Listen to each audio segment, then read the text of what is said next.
ao vivo pelas páginas do Facebook PT na Câmara, também pelo Facebook do deputado federal José Guimarães, pela página do PT Nacional e outras páginas parceiras dessa jornada de comunicação. Hoje estamos recebendo no programa Ponto a Ponto, ao vivo, nosso deputado federal e líder da bancada do PT em exercício aqui na Câmara Federal, deputado federal José Guimarães, do PT do Ceará. Boa tarde, deputado. Bem-vindo mais uma vez ao Ponto a Ponto. Boa tarde, Leite. Boa tarde, nossos internautas. Todas as páginas que nesse momento nos acompanham. Quero já de pronto agradecer àqueles que vão interagir, ou podem republicar, comentar, mandar pergunta, depois fazer o que bem entenderem do ponto de vista da importância que tem esse programa Ponto a Ponto. Com tantos outros programas alternativos que hoje fazem a diferença pelo Brasil afora, né? Em cada estado e nacionalmente, e evidentemente aqui sob o comando da bancada, essa bancada guerreira, todo o sistema de comunicação interativa, a nossa bancada aqui na Câmara Federal, né?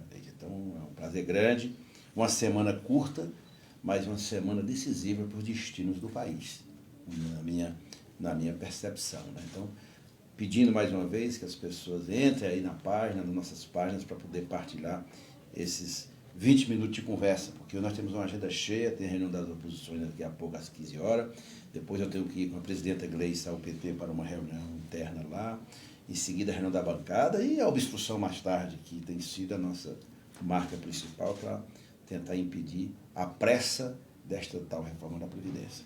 Mas fica à sua disposição para iniciar a nossa conversa.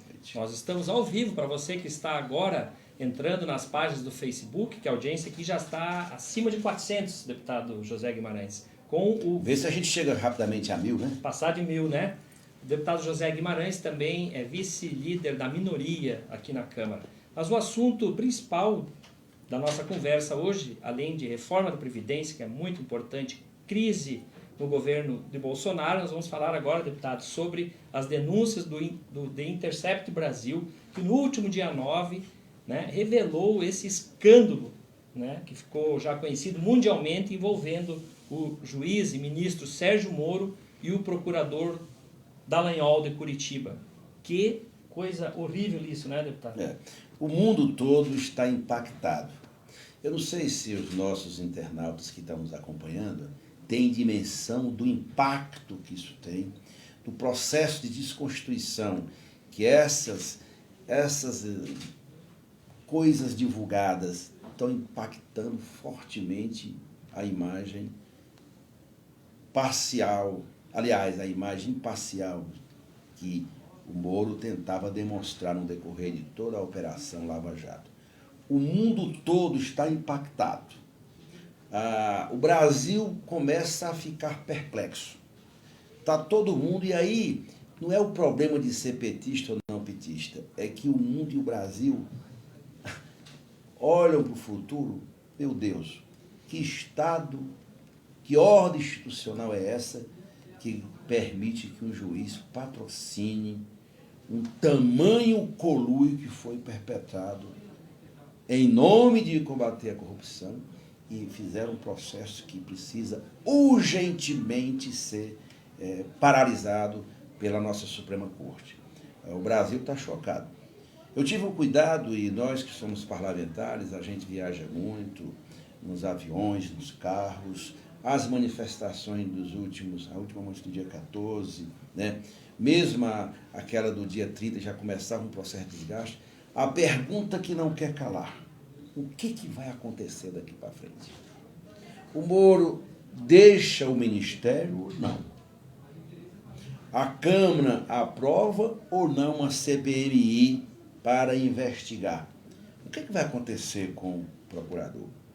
O esforço de Bolsonaro é blindar o Moro, mas pelo que eu tenho percebido, acompanhado o processo em curso e as novas revelações que poderão vir, desmontam completamente essa carapuça de seriedade e imparcialidade que foi constituído pelo juiz Sérgio Moro. Portanto, eu diria assim, o rei está nu. É um ditado que a gente usa muito para, de certa forma, sintetizar esse pensamento e essa percepção que a sociedade brasileira está tendo desse processo. Esse processo, é bom aqui dizer para o nosso internauta da Lava Jato, é claro que combater a corrupção é um dever de todos nós. É um dever ético de quem exerce uma função pública. É bom também dizer que nenhum governo deu mais força aos órgãos que são responsáveis pelas investigações no Brasil do que o governo Lula e Dilma. Exatamente. O papel do Ministério Público foi reforçado com autonomia para julgar, né? O papel da Polícia Federal, os órgãos de controle, a CGU. Então, os governos do PT, essa onda que a turma do Bolsonaro quer imputar de que nós estamos perseguindo o Moro, meu Deus, ninguém foi mais perseguido pelo Moro, pelo juiz Moro, pelo procurador Dallagnol, do que o ex-presidente Lula, do que o PT. Portanto, é claro que nós não recuaremos. A semana começa aqui em Brasília, numa expectativa muito grande, até porque ele virá na quarta-feira ao Senado, Moro vem ao Senado. No dia 26 virá à Câmara Federal, a comissão que nós participamos, que é a Comissão de Constituição e Justiça, e nós vamos apertar. Não pode. Tem 3 questões que para nós são fundamentais no enfrentamento para expor a verdade. Pedir ao país que se mobilize para exigir a apuração. Não é para condenar ninguém a priori como eles fizeram contra o Lula. É para expor a verdade. É para investigar. Ninguém está acima daquilo que para nós é central no Estado de Direito, que é a nossa Constituição. Primeiro, CPI ou CPMI. Nós temos que agilizar. Não temos como tergiversar. Vamos esperar. Já está claro que houve um processo de parcialidade jamais visto na história da Constituinte para cá.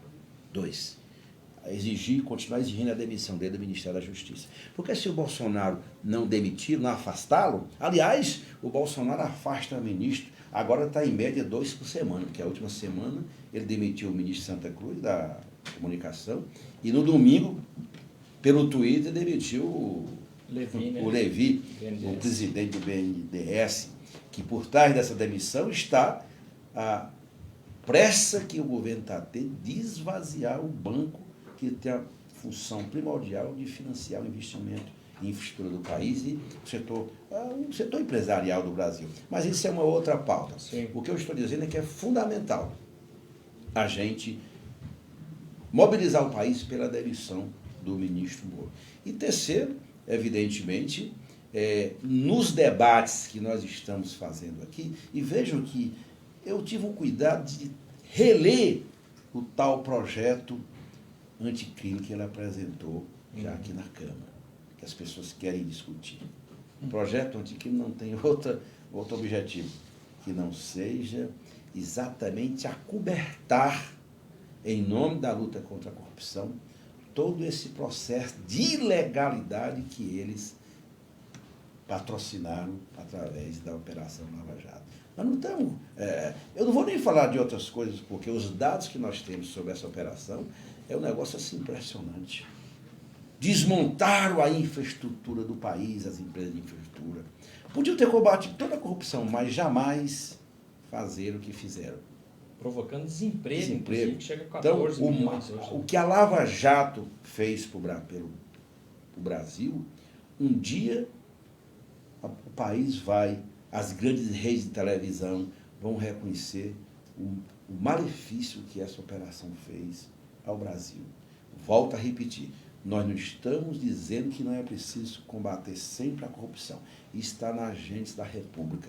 Uma república democrática tem que ter isso sempre como tarefa de todos nós. Mas patrocinar, organizar uma operação nesse nível, né, que deveria ser fundada pelo juiz coordenador nos princípios da imparcialidade, que isso é o básico, o princípio da imparcialidade, né? Mas, pelo contrário, patrocinou tudo isso. Portanto, eu penso que o Brasil está numa encruzilhada histórica.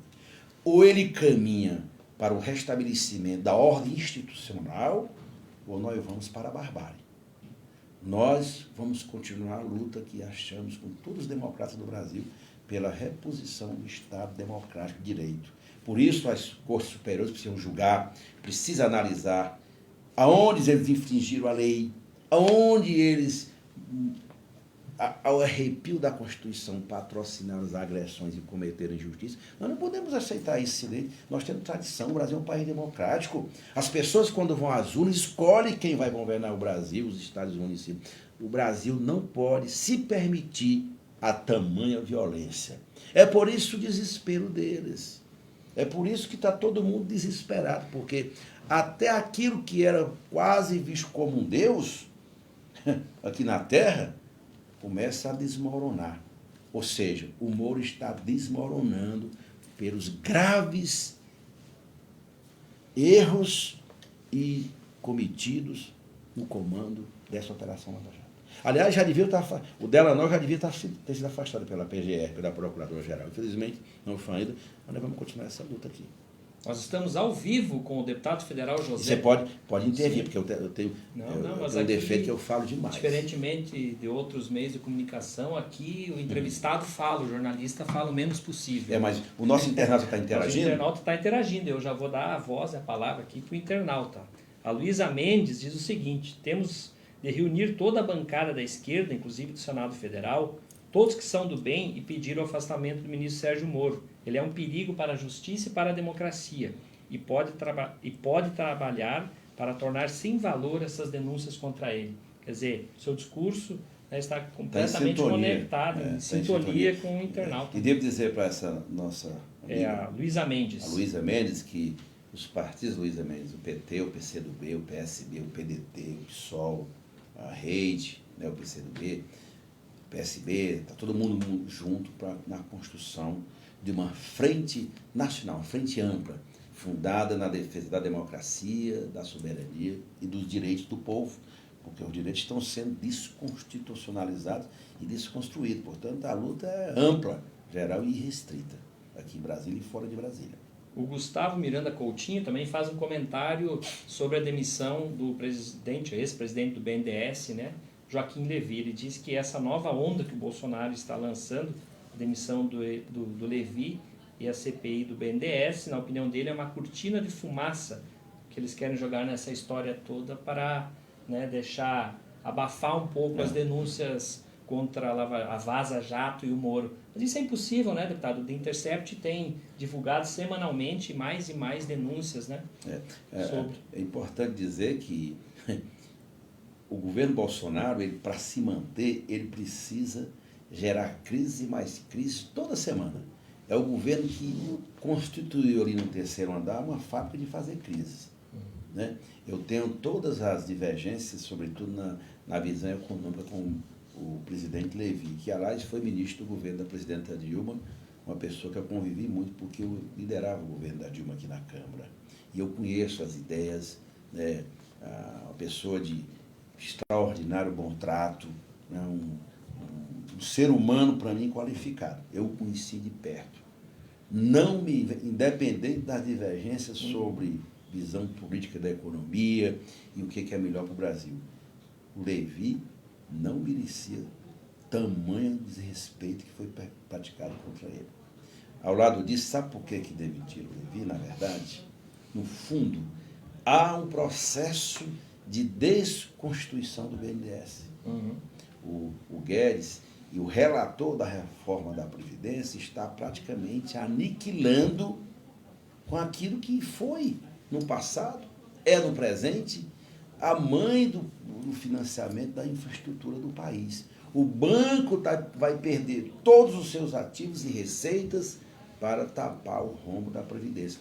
Isso é o que quer o relator da reforma. Como é que você vai desenvolver o país? Como é que você vai gerar emprego desse jeito? Portanto, por trás da demissão do Levy também está essa ação do governo para esvaziar o papel de um banco que tem sido, foi e é fundamental na montagem do financiamento dos empresários, do setor industrial e principalmente da infraestrutura do país.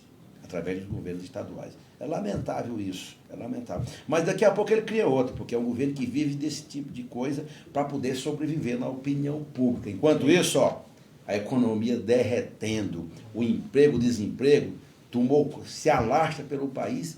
Esses dias ele veio aqui na Câmara, semana passada, entregar um projeto, eu fiquei assustado. Eu estava no Salão Verde para alterar a lei da CNH, da CNH, pontuação da carteira da pontuação. De Gente, o Brasil derretendo, desemprego, violência, a educação se esfacelando, cadeirinha de criança nos tudo. Carros, né? Eu encontrei taxista, o pessoal lamentando. Será que o Brasil não tem outras coisas para cuidar? Aquela dona de casa, aquela pessoa que leva seu filho num carro, meu Deus, isso não é razoável para um presidente que não tem preocupações maiores com o país, a não ser com essas coisas que aparentemente ganham o apoio da população. É sempre assim. E o que é central ele não enfrenta.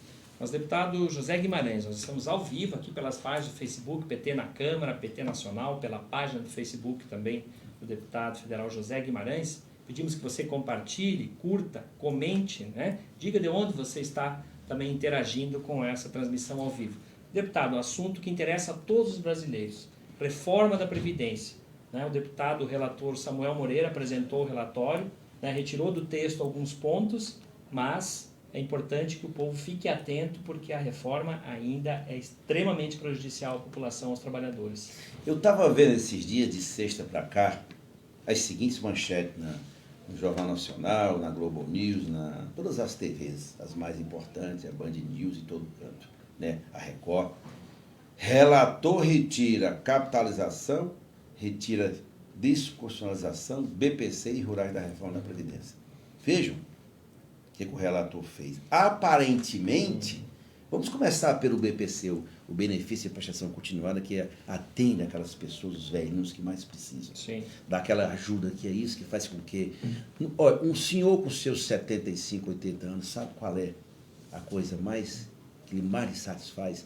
É ver seu netinho na escola. Ele pega aquele dinheirinho do BPC e vai ajudar.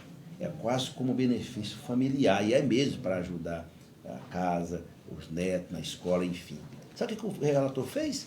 É evidente que tirou o BPC, mas diz lá, lei complementar, que eles queriam estabelecer que só pagariam 400. Até 70 anos, os idosos teriam direito a um benefício de R$400.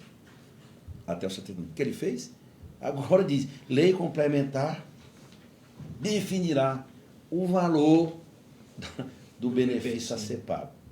Os rurais diz que retirar, mas diz lá também que lei complementar estabelecerá o valor a ser cobrado pela aquela contribuição que eles queriam de R$600, e estão dizendo agora que é pela produção. Ou seja, é uma desconstitucionalização violenta e até demagógica, porque diz que retirar a desconstitucionalização e não retirou.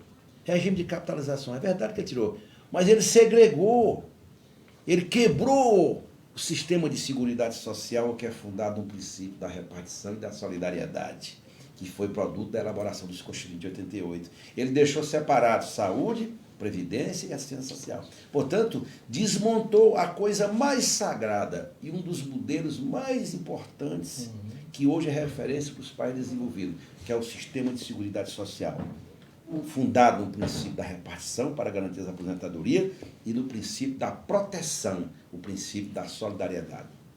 A desconstitucionalização, já me referi. E além das regras draconianas para as pessoas terem acesso à aposentadoria.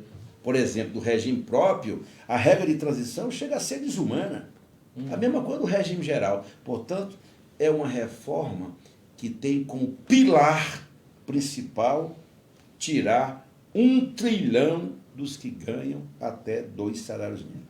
Não combate privilégio, não combate alguma, privilégio. Né? Olhe lá, olha o texto, nem da PEC nem do relator.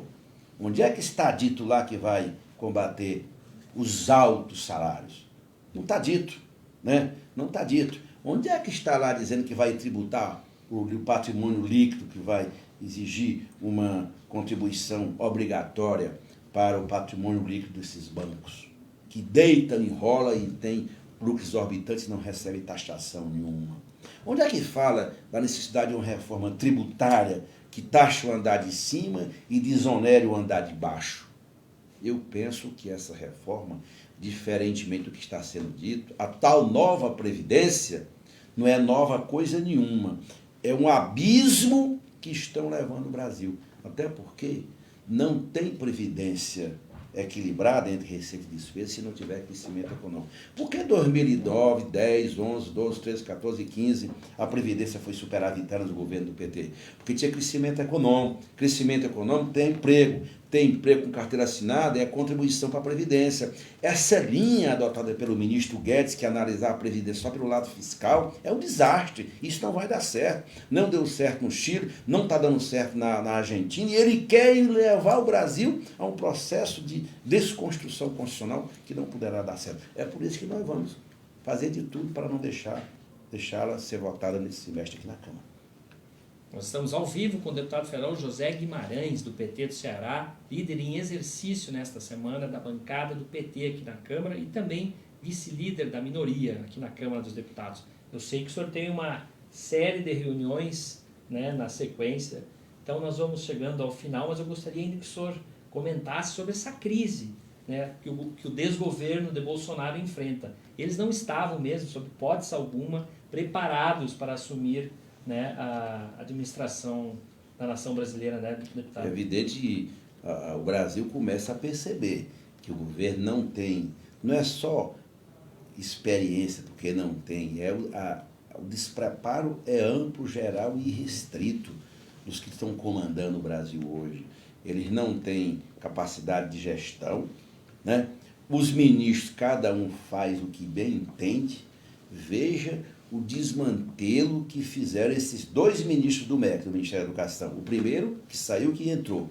É um processo de desconstrução completa, mínima civilizatória do que se entende um Estado bem gerido como provedor e, principalmente, planejador e servidor do público. Eu nunca vi isso, eu estou aqui há 14 anos, quarto mandato de deputado federal. Já fui deputado estadual na época do governo Fernando Henrique Cardoso. Olha, eu nunca vi um governo tão despreparado, tão desarrumado para governar, e principalmente na relação com o Congresso. Eles pensam que governar, eu vejo muitas vezes os deputados ligados a ele, com o zap no dentro do plenário, como se governar o Brasil fosse isso. Eles não... Aliás, esse governo já não derreteu de vez aqui na Câmara por conta do presidente Rodrigo Maia, porque tem um espaço que o presidente articula. Eles têm, o presidente Rodrigo Maia, como ministro da Economia, tem a mesma visão liberal de economia e seguram a pauta econômica, porque se não fosse, esse governo já tinha ido definitivamente à lona aqui na Câmara dos Deputados. Da nossa parte, da oposição, eu quero aqui refutar uma frase que eu escuto muito no nosso debate. A oposição está apostando no quanto pior, melhor. Muito pelo contrário. O país sabe que o nosso candidato a presidente da República foi o Haddad. Nós perdemos uma eleição. Diferentemente deles, com todas as ilegalidades que foram praticadas nesta eleição, o PT reconheceu o resultado das eleições, das urnas. O povo elegeu. E se o povo eleger, vai ter que passar por isso, porque o que vai acontecer com o Brasil, ninguém sabe nesses próximos anos. Tudo pode acontecer. Portanto, não somos partidários do quanto pior, melhor. O nosso papel, quando os cearenses venderam mais de 173 mil votos para voltar à Câmara, foi para fazer o que eu faço. Sou deputado de oposição. E o nosso projeto é ser alternativa para o país. É por isso que esse desgoverno não terá outro caminho a não ser a construção de um novo projeto do país, que esse é o esforço que nós estamos fazendo na bancada do PT, juntamente com os partidos de oposição. Isso não vai dar certo. Eu não tenho certeza do que poderá acontecer nos próximos meses. Mas que isso tem uma grande chance de não dar certo, tem. Porque não é possível. Tudo que essa gente prometeu para o Brasil está dando errado. Afastar a Dilma. Lembra o nosso internauta? Eu era líder, eu via muito, tem que afastar a Dilma porque o déficit público, as contas estão desequilibradas.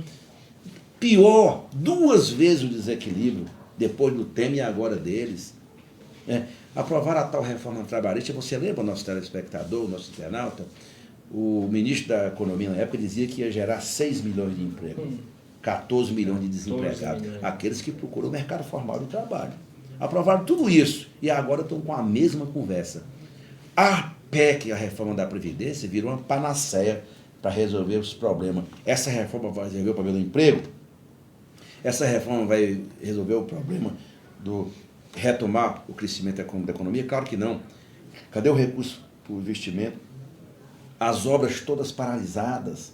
Os cortes orçamentários atingiram a alma de qualquer país, de qualquer governo, que é a educação. Portanto, eu não acredito, sinceramente, no nosso mistério de fazer oposição aqui na Câmara, eu não acredito que tenha um outro caminho. É a resistência, porque nós nascemos lutando pela democracia, pelas liberdades. Isso é elementos fundantes do Estado, de uma ordem institucional democrática. E vamos continuar fazendo isso aqui na Câmara. Nós não temos outro caminho. Mesmo com as ameaças, mesmo com as perseguições, porque eles são violentos, nós não vamos abrir mão. Enquanto não forem apuradas essas denúncias gravíssimas que violaram o direito e a nossa Constituição, praticadas pelo Sérgio Moro e pelo Dallagnol. Enquanto nós não derrotarmos essa tal nova Previdência, nós não vamos sossegar. A nossa luta aqui é ampla, geral e restrita para desconstruir tudo aquilo que eles achavam que iam fazer com o apoio da população brasileira. A população brasileira já está percebendo. Que arrependimento! Que arrependimento! E pensar, deputado Guimarães, que o nosso presidente Luiz Inácio Lula da Silva está lá, né? Injustamente preso. Inclusive. Se você, um negócio assim, se você olhar os vídeos no primeiro depoimento do Lula, ele questionando o juiz Moro, se você comparar aquele vídeo do Lula, que está nas redes sociais, Sim. com aquilo que está sendo divulgado pelo Intercept, que coisa, hein? Que coisa. Eu, sinceramente, eu nem sei como é que o Lula suportou tanta injustiça. Eu sempre digo uma coisa que minha mãe me ensinou. Minha mãe tem 94 anos. Mora lá no sertão do Xarambi. Ela diz, meu filho, aqui se faz, aqui se paga.